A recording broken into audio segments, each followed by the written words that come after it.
JEE advanced 2024 ఫలితాలలో open కేటగిరీలో నారాయణదే ఆధిపత్యం. నమస్తే, వెల్కమ్ టు సుమన్ టీవీ. నేను మీ సాయి. ఆంధ్రప్రదేశ్లో మంత్రులకు శాఖలను కేటాయించారు. ముఖ్యంగా పవన్ కళ్యాణ్కి ఏం శాఖలు ఇస్తారు అనే దానిపైన ఆసక్తి నెలకొన్నటువంటి సందర్భంలో ఎట్టకేలకు పవన్ కళ్యాణ్కి కూడా కీలకమైనటువంటి శాఖలను కేటాయించారు.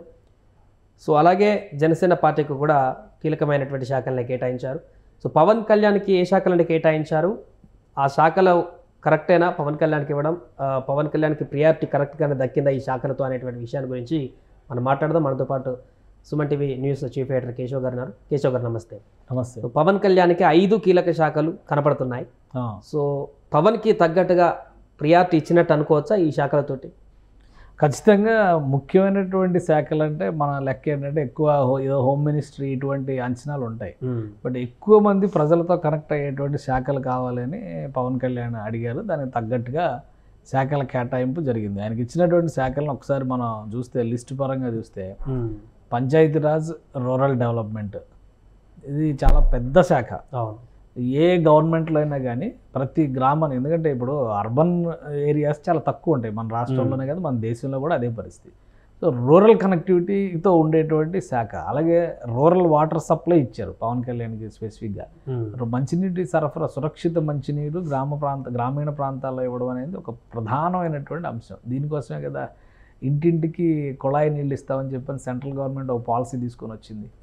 సో అది అంటే ఆ రెండింటిని సమన్వయం చేసుకునేటువంటి complete responsibility employment guarantee schemes, NREGS అంటారు కదా, national Mahatma Gandhi national employment guarantee, rural employment guarantee schemes, పనికి ఆహార పథకం, ఇట్లాంటి పెద్ద పెద్ద పథకాలు, గ్రామ్ సడక్ యోజన, ఇవన్నీ సెంట్రల్ గవర్నమెంట్ ప్లాన్ చేసేటువంటి పెద్ద పెద్ద పథకాలన్నీ కూడా గ్రామీణాభివృద్ధి శాఖ మీద ఆధారపడే ఉంటాయి. సో అంత కీలకమైనటువంటి శాఖ పవన్ కళ్యాణ్ గారికి దక్కింది. ఆయన కూడా తన మనసులో చెప్పినటువంటి మాట చంద్రబాబు నాయుడు గారు అడిగితే ఆయన మనసు విప్పి చెప్పింది ఏంటంటే ఎక్కువ గ్రామాలతో ఉండేటువంటి శాఖలు ఏది ఉంటే అది నాకు ప్రిఫరెన్స్ ఇవ్వండి అనేటువంటి మాట చెప్పారు అని అన్నారు ఈ మధ్యకాలం. సో అదే తరహాలో రూరల్ వాటర్ సప్లై పెద్ద శాఖ ఉంది. ఎన్వైరన్మెంట్ అండ్ ఫారెస్ట్, ఈ అటవీ పర్యావరణ శాఖ కూడా చాలా ముఖ్యమైనది. గతంలో మనం చూస్తే నీరు మీరు కార్యక్రమం కావచ్చు, అలానే పట్టణ వనాల అభివృద్ధి పథకం, ఇప్పుడు పచ్చదనం పరిశుభ్రత లాంటి సిటీల్లో చేస్తే హరితహారం లాంటివన్నీ కూడా తెలంగాణలో హరితహారం చేస్తుంది. ఇవన్నీ కూడా అటవీ శాఖ టేకప్ చేసేటువంటి ప్రాజెక్టులు. జనరల్గా పవన్ కళ్యాణ్కి పర్యావరణం మీద కొంత ఇంట్రెస్ట్ ఎక్కువ కాబట్టి కేటాయించారనుకోసం. ఖచ్చితంగా ఆయన అభిరుచికి తగ్గట్టుగానే ఆ శాఖలు ఇచ్చినట్టుగా మనం చూడాలి. ఇప్పుడు మన దేశంలో 23%, వాస్తవానికి మన దేశంలో ఉన్నటువంటి భౌగోళిక స్వరూపాన్ని బట్టి చూస్తే కనుక కనీసం 33% అటవీ ప్రాంతం. అంటే అటవీ ప్రాంతం అంటే వన్యమృగాలతో కూడినటువంటి అటవీ ప్రాంతమే కాదు, పచ్చదనం ఉండాల్సినటువంటి అవసరం ఉంది. కానీ మన రాష్ట్రంలో చూస్తే కూడా అది 23% లేనటువంటి పరిస్థితి ఉంది. సో ఆంధ్రప్రదేశ్లో కానీ తెలంగాణలో కానీ దక్షిణాది రాష్ట్రాల్లో ఎక్కడైనా కానీ చాలా చోట్ల అర్బన్ ఈ ఫారెస్టేషన్ అనేది చాలా ఇంపార్టెంట్ అనేటువంటి మాట మనం చాలాసార్లు విన్నాం. సో అదే తరహాలో ఇప్పుడు ఈ అటవీ పర్యావరణ శాఖ ద్వారా చేసేది ఏంటంటే పర్యావరణం. ఇంకోటి గమనిస్తే జనసేన పార్టీ మన నుడి మన గుడి అని కొన్ని కార్యక్రమాలు, మన నది మన నుడి ఇటువంటి కార్యక్రమాలు నిర్వహించింది. సంస్కృతికి సంబంధించి కానీ అలానే పర్యావరణానికి సంబంధించి నదుల పరిరక్షణ మీద పవన్ కళ్యాణ్ గారు ఒక ఆందోళన చేశారు కొంతకాలం పాటు. ఆయన కొన్ని నల్లమల్ల అడవులకు సంబంధించి కూడా అప్పుడు యురేనియం దాని మీద ఆందోళన చేశారు. కాబట్టి ఆయనకి ఆ పర్యావరణ పరిరక్షణ అనేది చాలా అత్యవసరం భవిష్యత్ తరాలకి అనేటువంటి అవగాహన ఉంది. కాబట్టి ఆ శాఖను కూడా కేటాయించి, ఇంకోటి science and technology. Science and technology కూడా శాస్త్రీయత అనేది ప్రతి అంశంలోనూ మనకు అవసరం. కాబట్టి ఇటు మోడర్న్ ఎలిమెంట్ ఉంది ఆయనకి ఇచ్చినటువంటి శాఖల్లో, గ్రామ ప్రాంతాలకు కావాల్సినటువంటి ఆధారభూతమైనటువంటి అంశాలు ఉన్నాయి. అందుకనే చాలా ముఖ్యమైనవి, పైగా పెద్ద శాఖలే 2 శాఖలు ఆయనకి దక్కినట్టు.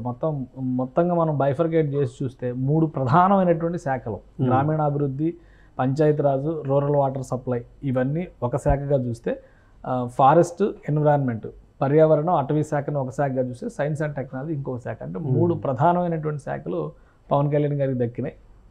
ఆయనకి గతంలో ఉన్నటువంటి అభిరుచులు కానీ, గతంలో చెప్పినటువంటి మాటలు కానీ, నదుల పరిరక్షణ లాంటి అంశాలు కానీ, పర్యావరణ పరిరక్షణ లాంటి అంశాలు కానీ ఒక విధాన రూపంలో పథకాల రూపంలో ప్రజల్లోకి తీసుకెళ్లేటువంటి ఇప్పుడు వోల్టా చట్టం లాంటివి తీసుకొచ్చారు గతంలో. ఎందుకంటే ఒక మొక్కను నాటితేనే మనకి భవిష్యత్తు ఉంటుందన్న ఉద్దేశంతో ఒక మొక్కను తొలగిస్తే ఇంకో మొక్క నాటాలి, ఇలాంటి స్కీమ్స్ చాలా తీసుకొచ్చారు. చంద్రబాబు నాయుడు గారు గవర్నమెంట్ ఉన్నప్పుడు నీరు మీరు ఇవన్నీ చాలా పాపులర్ స్కీమ్స్ గతంలో.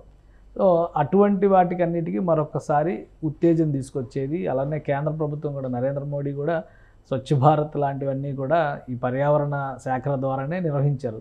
కాబట్టి అన్నిటికీ కూడా స్పెషల్ ఫండ్స్ కూడా కేంద్ర ప్రభుత్వం నుంచి దీనికి సంబంధించి రావడానికి అవకాశం ఉంటుంది. సెంట్రల్ గవర్నమెంట్ నుంచి మేజర్గా గ్రామీణాభివృద్ధి శాఖ తీసుకునేటువంటి ప్రతి పథకాన్ని కూడా ప్రతి రాష్ట్రం అమలు చేస్తుంది. ఆ పథకాలను అమలు చేసేటువంటి క్రమంలో కూడా ఆంధ్రప్రదేశ్కి ఇది చాలా ముఖ్యమైనటువంటి శాఖగా మారే అవకాశం ఉంటుంది. చంద్రబాబు నాయుడు గారు గత ప్రభుత్వంలో ఇది ముఖ్యమైన శాఖ కాబట్టే నారా లోకేష్ గారు హోమ్ మినిస్ట్రీ తీసుకోలేదు కదా. పంచాయతీరాజ్ శాఖ, Panchayati Raj rural development plus IT పరిశ్రమల శాఖని ఆయన నిర్వహించారు గత గవర్నమెంట్లో 2014-2019 గవర్నమెంట్లో. సో అంత ప్రాధాన్యం ఉన్నటువంటి శాఖనే ఇచ్చినట్టుగా మనం భావించాల్సి ఉంటుంది జనసేన పార్టీ అధినేతకు సంబంధించి. డిప్యూటీ సీఎం అనే దాన్ని ఆల్రెడీ ఈసారి అధికారికంగా ప్రకటించారు. అందులో అది కూడా మనం గమనించాలి. ఎందుకంటే ఇప్పుడు మినిస్ట్రీ స్ప్లిట్ విషయంలో రిలీజ్ చేసినటువంటి నోట్లో చంద్రబాబు నాయుడు చీఫ్ మినిస్టర్, ఆయనకి ఏమేమి అలాట్ చేశారు, GAD, law and order, public enterprises and all other portfolios. ఎందుకంటే జనరల్గా అన్ని పోర్ట్ఫోలియోస్ ఏవైతే అలాట్ కాని ఉంటాయో అవన్నీ కూడా సీఎంకి రెస్పాన్సిబిలిటీ వస్తుంది అనమాట. సో నెక్స్ట్ ఇమీడియట్ పొజిషన్ ఏంటి, Konidela Pawan Kalyan deputy chief minister. So ఇది అధికారికంగా మొదటిసారి ఇందులో నోటిఫై చేశారు. ఇక్కడ నుంచి ఆయనని డిప్యూటీ చీఫ్ మినిస్టర్ గానే. ఇప్పుడు ఎన్ని శాఖలు చీఫ్ మినిస్టర్ అంటే చీఫ్ మినిస్టర్ అంతే కదా, ఆయన కూడా శాఖలు చూస్తారు. మనం చీఫ్ మినిస్టర్ అనే అంటాం కదా. ఇక్కడ GAD, law and order, public enterprises, all other portfolios not allotted to ministers అని చెప్పని చీఫ్ మినిస్టర్ దగ్గర ఉంది. Pawan Kalyan deputy chief minister Panchayati Raj, rural development, rural water supply, environment, forest, science and technology. So ఈ list అంతా ఉంది. సో ఇలా list అంతా పెట్టిన దాంతో ఈ లిస్ట్ కంటే కూడా ఇక్కడ ప్రాధాన్యం మనం చూడాల్సింది ఏంటంటే డిప్యూటీ సీఎం అనేది. అలాగే ప్రధానంగా ఈ యొక్క లిస్టులో వాళ్ళు ఇచ్చినటువంటి లిస్టులో డిప్యూటీ సీఎం అనేటువంటి ఒక పేరును కూడా మెన్షన్ చేస్తారు. ఇప్పటి వరకు చిరంజీవి ట్వీట్ పెడతానో లేకుంటే బయట వాళ్ళు చెప్తానే అనేటువంటి టాకే నడిచింది, కానీ అధికారికంగా చంద్రబాబు ప్రకటించినట్టుగా అయింది. సో మంత్రుల శాఖలతో పాటుగా ఇక నుంచి పవన్ కళ్యాణ్ డిప్యూటీ సీఎం. అదే అంటే డిప్యూటీ సీఎం అనేటువంటి పోస్టుకు సంబంధించి చాలా చర్చ జరిగింది. పవన్ కళ్యాణ్ గారికి ఇస్తారా ఇవ్వరా. ఈ లిస్టులో ఫస్ట్ టైము మీరు అబ్జర్వ్ చేస్తే ఇందులో నంబర్ 2 పవన్ కళ్యాణ్ గారి పేరు ఉంది. ప్రమాణ స్వీకారాల లిస్టు కూడా అదే క్రమంలో జరిగింది. సో అదే క్రమంలో శాఖల అలాట్మెంట్ దానికి సంబంధించి number 1 Nara Chandrababu Naidu chief minister, తర్వాత శాఖలు దీనికి సంబంధించి. Number 2 Pawan Kalyan, Konidela Pawan Kalyan deputy chief minister, ఒకరే డిప్యూటీ సీఎం ఉన్నారు అనేది కూడా ఈ లిస్టుని బట్టి మనకు క్లారిటీ వచ్చింది. బయట ప్రపంచానికి చెప్పకపోయినా కానీ, అధికారికంగా అనౌన్స్ చేయకపోయినా కానీ పవన్ కళ్యాణ్ డిప్యూటీ సీఎం అనే దాని మీద చాలా చర్చ జరిగింది. ఆయన తీసుకుంటారా తీసుకోరా అనేటువంటి చర్చ ఒకటైతే, అసలు ఇస్తారా ఎవరా అనేటువంటి చర్చ. ఎందుకంటే దీనివల్ల పవన్ కళ్యాణ్ గారిని ఒక సీఎం హోదాలో చూడాలని ఆశపడ్డాము, ఆయన మళ్ళీ చంద్రబాబు నాయుడు గారికి డిప్యూటీ ఏంటి అనేటువంటి ఒక ఎమోషన్ రైజ్ చేసేటువంటి గేమ్ కూడా నడిచింది. ఎందుకంటే మళ్ళీ దానికి అంత ప్రాధాన్యత ఉంటుందో లేదా ఉండదు. అలానే గత ప్రభుత్వంలో చంద్రబాబు నాయుడు గారి ప్రభుత్వంలో ఇద్దరికి డిప్యూటీ సీఎంలు ఇచ్చారు. అలానే ఇప్పుడు యాక్చువల్గా గత ప్రభుత్వంలో ఇచ్చిన దానికంటే ఇది ఐడియాలజికల్గా ఇది ప్రాపర్ సిస్టంలో జరిగినట్టు. ఎందుకనంటే రాయలసీమ నుంచి ముఖ్యమంత్రి ప్రాతినిధ్యం వహిస్తున్నప్పుడు కోస్తా ప్రాంతం నుంచి డిప్యూటీ సీఎం ఉండాలి. మన గతంలో జరిగినటువంటి ఒప్పందాలను బట్టి చూస్తే కూడా, అంటే తెలంగాణ ఆంధ్ర మధ్య జరిగినాయి కానీ రాయలసీమ కోస్తా మధ్య ఎప్పుడు జరగలేదు. కానీ ఆంధ్ర రాష్ట్రం ఏర్పాటు సమయంలో కూడా ఒక చర్చ ఏంటంటే రాయలసీమ వాసులకి ముఖ్యమంత్రి ఇస్తే ఆ కోస్తా వాసులకి ఉప ముఖ్యమంత్రి ఇవ్వాలి. ఈ చర్చలు కూడా జరిగినాయి. బెజవాడ గోపాల్ రెడ్డి, నీలం సంజీవ్ రెడ్డి ఈక్వేషన్స్ కూడా నడిచినాయి ఒకప్పుడు. ఆంధ్ర తెలంగాణ ఫామ్ అయ్యేటప్పుడు కూడా అలాంటి ఈక్వేషన్ నడిచింది. గత ప్రభుత్వంలో చూస్తే డిప్యూటీ సీఎం అనేటువంటి విషయంలో, అంటే 2014-19 ప్రభుత్వంలో కేఈ కృష్ణమూర్తి గారిని ఉప ముఖ్యమంత్రిగా పెట్టారు. ఆయన రాయలసీమ ప్రాంతం. ఆల్రెడీ చంద్రబాబు నాయుడు గారు రాయలసీమ ప్రాంతం వ్యక్తి ముఖ్యమంత్రిగా ఉన్నారు. అలానే నిమ్మకాయల చినరాజప్ప గారిని ఉప ముఖ్యమంత్రిగా కోస్తా ప్రాంతం నుంచి పెట్టారు. ఈ జగన్మోహన్ రెడ్డి గారి ప్రభుత్వం అదొక విచిత్రమైనటువంటి నిర్ణయం తీసుకున్నారు. ఏకంగా 5 ఉప ముఖ్యమంత్రులు పెట్టారు. దేశంలో ఏ రాష్ట్రంలోనూ ఉండదు 5 ఉప ముఖ్యమంత్రులు, 3 రాజధానులు. ఇవన్నీ ఒక విచిత్రమైనటువంటి విన్యాసాలు జరిగినాయి. కాబట్టి దాని గురించి మనం ఎక్కువ డిస్కస్ చేయాల్సినటువంటి అవసరం కూడా లేదు. ఇప్పుడు ఏంటంటే ఉప ముఖ్యమంత్రి అనేటువంటి హోదాని పవన్ కళ్యాణ్కి కోస్తా ప్రాంతపు నేతగా కేటాయించినట్టు అయింది. దాని దగ్గర పవర్స్ కూడా ఉన్నట్టు ఆ డిమాండ్ని కూడా ఫుల్ఫిల్ చేసినట్టు అయింది. అలానే ఒకరే ఉప ముఖ్యమంత్రి ఉండడం వల్ల ఏంటంటే దానికి గౌరవం పెరిగింది. ఇప్పుడు తెలంగాణలో కూడా బట్టి విక్రమార్క గారు కండిషన్ పెట్టారు, ఉప ముఖ్యమంత్రి పదవి తీసుకోవాలంటే తను ఒక్కడే ఉప ముఖ్యమంత్రి ఉండాలి, మళ్ళీ ఒక ఇద్దరు ముగ్గురిని పెట్టకూడదు. ఎందుకంటే కేసీఆర్ గారు ఇద్దరు ఉప ముఖ్యమంత్రులను పెట్టారు కదా. ఎస్సీలకి దళితులకి సీఎం అని చెప్పిన ఆశ చూపించి చివరికి సీఎం సీట్లో ఆయన కూర్చున్న తర్వాత దళితుడిని ఉప ముఖ్యమంత్రి పెట్టారు. మళ్ళీ మైనారిటీలను ప్యాంపర్ చేసేటువంటి క్రమంలో మైనారిటీల నుంచి ఇంకో ఉప ముఖ్యమంత్రిని పెట్టారు. సో ఇప్పుడు వాటన్నిటిని బ్రేక్ చేస్తూ బట్టి విక్రమార్క గారు ఒక ఉప ముఖ్యమంత్రిగా తెలంగాణలో ఎలా అయితే ఉన్నారో పవన్ కళ్యాణ్ గారు ఒక్కరే ఉప ముఖ్యమంత్రి, అది కూడా అధికారికంగా గవర్నమెంట్ ఇచ్చినటువంటి ఆర్డర్లోనే క్లియర్గా అర్థమైపోయింది. 5 శాఖలు అంటే విడివిడిగా చూస్తే 3 ప్రధానమైనటువంటి శాఖలు పవన్ కళ్యాణ్ చేతిలోకి వచ్చినట్టుగా కనిపిస్తుంది. ఆ 3 శాఖలు కూడా చాలా ముఖ్యమైనవి, రూరల్ కనెక్టివిటీ ఉండేవి, ప్రజల అవసరాలకు సంబంధించినటువంటి అంశాలను డిస్కస్ చేసేవి, అలానే పర్యావరణానికి సంబంధించి సైన్స్ అండ్ టెక్నాలజీకి సంబంధించి తీసుకునేటువంటి శాఖలు కూడా చాలా ముఖ్య పాత్ర పోషించేటువంటి అవకాశం ఉంటుంది. ఇది బడన్ పడదంటారా పవన్ కళ్యాణ్కి 5 శాఖలు?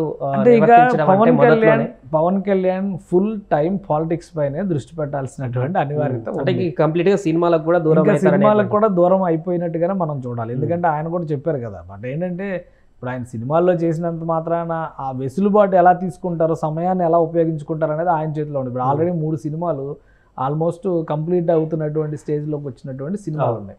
బహుశా ఒక 2 నెలలు 3 నెలలు అయితే పవన్ కళ్యాణ్ గారు సినిమాలకి దూరంగానే ఉంటారు. మొత్తం ఇప్పుడు ఈ అడ్మినిస్ట్రేషన్లో ఆయన కుదురుకోవడం, ఎందుకంటే చంద్రబాబు నాయుడు గారి క్యాబినెట్లో పనిచేయడం అనేది మామూలు విషయం కాదు, అంత ఆషామాషిగా నడిచేటువంటి వ్యవహారం కాదు. ఎందుకని నేను ఆ మాట చెప్తున్నానంటే కేసీఆర్ గారి క్యాబినెట్ కానీ జగన్మోహన్ రెడ్డి గారి క్యాబినెట్ కానీ నిర్ణయాలన్నీ వాళ్ళు తీసుకుని వాళ్ళకి కావాల్సినటువంటి పద్ధతిలో ఫైల్ ప్రాసెస్ కూడా చేయించుకొని అమలు చేసుకుంటూ వెళ్తారు.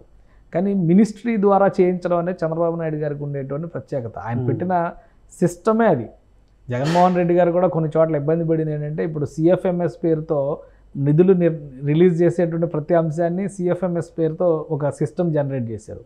ఫైల్ ప్రాసెస్కి సంబంధించి ఈ ఆఫీస్ అంతా కూడా టెక్నికల్గా సిస్టమ్స్ మీదే నడుస్తుంది. ఫిజికల్ పేపర్స్తో ఫైలింగ్ పుటప్ చేయడం అనేది లేదు. తెలంగాణలో ఇప్పటికీ అదే నడుస్తుంది. కానీ చంద్రబాబు నాయుడు గారు 2014లోనే ఆ కొత్త సిస్టమ్ తీసుకొచ్చి అంతా ఈ ఫైలింగ్ మీద నడిపిస్తారు. అంటే కంపల్సరీ మీరు ఎక్కడున్నా కానీ ఆ ఫైల్ మీ దగ్గరకు వస్తుంది. ఆ ఫైల్ అర్ధరాత్రి అయినా అపరాత్రి అయినా కానీ అర్జెన్సీ ఉన్నప్పుడు దాన్ని రెఫర్ చేసేటువంటి వెసులుబాటు ఉంది. ఫిజికల్ ఫైలింగ్స్లో ఏంటంటే ఎవరి అవసరాలు తగ్గట్టుగా వాళ్ళు డేట్లు మార్చుకుంటారు, మనుషులు మార్చుకుంటారు. మొత్తం ఫైల్ అంతా తేడాగా ఉందంటే అంతా చింపి బయటపడేసి మళ్ళీ కొత్త ఫైల్ రాసుకొని పాత డేట్లతో ప్రాసెస్ చేసేటువంటి వెసులుబాటు ఉంది. కాబట్టి చంద్రబాబు నాయుడు గారితో పనిచేయడం అనేది కొంచెం క్లిష్టమైనటువంటి అంశం. ఈ టెక్నాలజీని ఇందులో కలుపుకొని ఇప్పుడు చూడండి, మీరు ఇప్పుడు జీవోలన్నీ బయటకు వస్తున్నాయి. జగన్మోహన్ రెడ్డి గారి గవర్నమెంట్లో ఒక జీవో కూడా బయటికి రాలా. అలానే కేసీఆర్ గారి గవర్నమెంట్లో కూడా ఒక జీవో బయటికి రాలా. చంద్రబాబు నాయుడు గారి గవర్నమెంట్లో 2014-19 మధ్యకాలంలో GOIR అనేటువంటి ఒక వెబ్సైట్లోకి వెళ్తే ఆల్ గవర్నమెంట్ జీవోస్ ఎక్సెప్ట్ కొన్ని సీక్రెట్ జీవోలు ఉంటాయి, ఆ కొన్ని మినహా ఆల్మోస్ట్ 95% జీవోలు పబ్లిక్ డొమైన్లో ఉండేవి. ఓపెన్ చేసి ఎవరైనా కానీ ఆ జియో నెంబర్ కొడితే తీసుకునేటువంటి అవకాశం, ఎందుకంటే ఆ శాఖ ఆ జియో నెంబర్ కొడితే ఆటోమేటిక్గా వచ్చేసేటువంటి పరిస్థితి ఉంటుంది. ఈ జగన్మోహన్ రెడ్డి గారికి సంబంధించి ఏ జీవోలు అపాయింట్మెంట్ల దగ్గర నుంచి ఏ జీవోలు బయటికి రాలా. సో ఇవన్నీ కూడా ఆయన ట్రాన్స్పరెంట్గా చేసేటువంటి ప్రయత్నాలు చేస్తారు. కాబట్టి పనితీరు విషయంలో పవన్ కళ్యాణ్ గారు వీలైనంత అక్కడ నేర్చుకోవడానికి, ప్రభుత్వ వ్యవస్థలు నడిపించే విధానాన్ని అర్థం చేసుకోవడానికి వెసులుబాటు ఉంది. అందుకని ఒక 2-3 నెలలు కంప్లీట్గా ఆయన ఈ వ్యవహారాల మీదే ఫోకస్ చేసేటువంటి అవకాశం ఉంటుంది. తర్వాత సమయాన్ని చూసుకుని షెడ్యూల్స్ ఏమన్నా షూట్ చేసి కంప్లీట్ చేయాల్సినటువంటి సినిమాలు కంప్లీట్ చేసే అవకాశం ఉండొచ్చేమో. రైట్. అలాగే ఫైనల్గా ఒకటి జనసేన పార్టీ నుంచి ఉన్నటువంటి మిగతా ఇద్దరు, పవన్ కళ్యాణ్తో కాకుండా మిగతా ఇద్దరికి, సో వారికి కూడా శాఖలు కేటాయించారు. సో ప్రియారిటీ వైజ్గా పార్టీకి పవన్ కళ్యాణ్తో పాటు మిగతా వారికి కూడా మంచి ప్రియారిటీ ఇచ్చినట్టు అనుకోవచ్చు ఆ శాఖ? ఖచ్చితంగా. ఎందుకంటే ఇప్పుడు సివిల్ సప్లైస్ అనేది చాలా ముఖ్యమైనటువంటి శాఖ. నాదెండ్ల మనోహర్ గారికి సివిల్ సప్లైస్, కన్జ్యూమర్ అఫైర్స్ కూడా చాలా ముఖ్యమైనది. కన్జ్యూమర్ అఫైర్స్ మనం పెద్దగా ఫోకస్గా చూడం, కానీ దానిలో చాలా డెప్త్ ఉంటుంది. అలానే ఫుడ్ అండ్ సివిల్ సప్లైస్లో ఇప్పుడు ₹2 కిలో బియ్యం అనే ఏవైతే మొదలు పెట్టారో అలాంటి మోస్ట్ ఫ్యాషనబుల్ స్కీమ్స్ అన్నీ అక్కడి నుంచే నడిచినాయి. రేషన్ పంపిణీ అంతా కూడా ఆ వ్యవస్థ ద్వారానే జరుగుతుంది. లాస్ట్ టైం జగన్మోహన్ రెడ్డి గవర్నమెంట్లో ఈ ఇంటింటికి రేషన్లు పంపిణీ చేస్తాము, డోర్ డెలివరీ ఏర్పాటు చేస్తామని చెప్పని కొన్ని తీసుకొచ్చారు. వాస్తవానికి కొన్ని ప్రయోగాత్మకంగా అవి సరైనవే. ఎందుకంటే గతంలో మనం చూస్తే రేషన్ షాపుల దగ్గర లైన్లో జనాలు ఉండేటువంటి పరిస్థితి ఉండేది. కానీ వాలంటీర్ వ్యవస్థను దీనికోసం ఉపయోగించేటువంటి ప్రయత్నం చేశారు. కాబట్టి అవంతా కూడా కొంత ప్రజలకి వెసులుబాటు ఇచ్చినటువంటి నిర్ణయాలు. ఇప్పుడు వాటి అన్నింటినీ రీవ్యాంప్ చేసేటువంటి పనిలో ఈ కొత్త ప్రభుత్వం ఉంది. సో చాలా బృహత్తరమైనటువంటి బాధ్యత సివిల్ సప్లైస్ మినిస్ట్రీ మీద ఉంటుంది. నాదెండ్ల మనోహర్ గారికి గతంలో మంత్రిగా చేసిన అనుభవం లేకపోయినా స్పీకర్గా కానీ రాజ్య వ్యవస్థలపైన అవగాహన ఉన్నటువంటి నాయకుడు కాబట్టి ఖచ్చితంగా ఆయన దాన్ని సమర్థంగా నిర్వహించేటువంటి అవకాశాలు ఎక్కువ ఉంటాయి. అలానే ఇంకో శాఖ కందులు దుర్గేష్ గారికి ఇచ్చినటువంటి శాఖ tourism, culture, cinematography. Actually cinematography కూడా పవన్ కళ్యాణ్ గారికి ఇస్తారేమో అనుకున్నారు. బట్ ఇండస్ట్రీలో ఆయన ఒక పెద్ద కుటుంబం నుంచి ఉన్నటువంటి వ్యక్తి కాబట్టి ఆయనతో ఫ్రీగా షేర్ చేసుకోలేని విషయాలు కూడా మినిస్టర్స్తో మాట్లాడుకోవడం ఈజీ అవుతుంది. కాబట్టి కందులు దుర్గేష్ గారికి మినిస్ట్రీ, టూరిజం, కల్చర్ ఈ 3 శాఖలు కూడా చాలా ముఖ్యమైనటువంటి శాఖలు. గత క్యాబినెట్లో రోజా గారు నిర్వహించినటువంటి శాఖలు. కాబట్టి ఇవి టూరిజం అండ్ కల్చర్ చాలా ముఖ్యమైన శాఖ. గతంలో చంద్రబాబు నాయుడు గారు గవర్నమెంట్ 99లో కానీ 2014లో కానీ చాలా కార్యక్రమాలు టూరిజం అండ్ కల్చర్ కింద నిర్వహించారు. ఇప్పుడు టూరిజం ఓన్లీ ఆడుదాం ఆంధ్ర పేరుతో ఉండిపోయింది. కానీ అప్పుడు సండే కొన్ని స్పెషల్ ప్రోగ్రామ్స్ పెట్టి చంద్రబాబు నాయుడు గారు గవర్నమెంట్లో ఈవెన్ ఆంధ్రప్రదేశ్ ఫెస్టివల్ అని చెప్పని పెద్ద కళాకారులతో కార్యక్రమాలు నిర్వహించి ఇవన్నీ కూడా జరిగినాయి. సో ఇప్పుడు మళ్ళీ ఒకసారి శిల్పారామం వ్యవస్థలన్నీ డెవలప్ చేసింది టూరిజం అండ్ కల్చర్ డిపార్ట్మెంటే కదా. హరిత గెస్ట్ హౌస్లు కానీ, పౌర్ణమి రిసార్ట్స్ కానీ ఇవన్నీ తీసుకొచ్చింది టూరిజం అండ్ కల్చర్ ద్వారానే తీసుకొచ్చారు. సో ఇది కూడా ఒక చాలా మేజర్ రిక్రియేషన్ ఇదవుతుంది. రాబోయే రోజుల్లో అమరావతి ఆ పరిసర ప్రాంతాల్లో టూరిజంకి వాటికి చాలా ప్రయారిటీ ఉన్న ప్రాజెక్టులు ఉన్నాయి. కాబట్టి ఒక పెద్ద శాఖ కింద మారే అవకాశాలు ఉన్నాయి. టూరిజం, కల్చర్ దాని కింద కొన్ని కార్పొరేషన్స్ ఉన్నాయి. కాబట్టి ఇవన్నీ కూడా వస్తాయి. ఈ తెలంగాణ గవర్నమెంట్లో మనం చూస్తే తెలంగాణలో చాలా వరకు డెవలప్డ్ ఏరియాస్, అంటే ముఖ్యంగా పర్యాటక పరంగా డెవలప్డ్ ఏరియాస్ ఉన్నాయి కాబట్టి చాలా పెద్ద శాఖలా కనిపిస్తుంది. ఆంధ్రప్రదేశ్కి ఏంటంటే కోస్టల్ బెల్ట్లో చాలా యాక్టివిటీస్ టేకప్ చేయడానికి అవకాశం ఉంటుంది. ఆ శాఖకు ఉండేటువంటి వెసులుబాటు, గతంలో చేసినటువంటి కార్యక్రమాలు కానీ ఇవన్నీ మనం దృష్టిలో పెట్టుకొని చూస్తే ఇది కూడా చాలా పెద్ద శాఖ అవుతుంది. మొత్తం మీద మిత్రపక్షాలకి ఇచ్చినటువంటి 3 శాఖలు కూడా, ముఖ్యంగా జనసేన పార్టీకి దక్కినటువంటి 3 శాఖలు, ముగ్గురు మంత్రులకి దక్కినటువంటి శాఖలు. ఎందుకంటే మొత్తం కలిపి చూస్తే 7-8 శాఖలు కనిపిస్తున్నాయి అక్కడ. నాదెండ్ల మనోహర్ గారికి 2 శాఖలు వచ్చినాయి, కందులు దుర్గేష్ గారికి 2 శాఖలు వచ్చినాయి, పవన్ కళ్యాణ్ గారికి 3 శాఖలు వచ్చినాయి. అంటే డివిజన్స్ కింద మనం చూస్తే ఇంకా చాలా ఉంటాయి. అంటే మొత్తం కలిపి చూస్తే 7 శాఖలు వచ్చినట్టుగా కనిపిస్తుంది. 7 ప్రధానమైనటువంటి శాఖలు ఇందులో కనిపిస్తున్నాయి.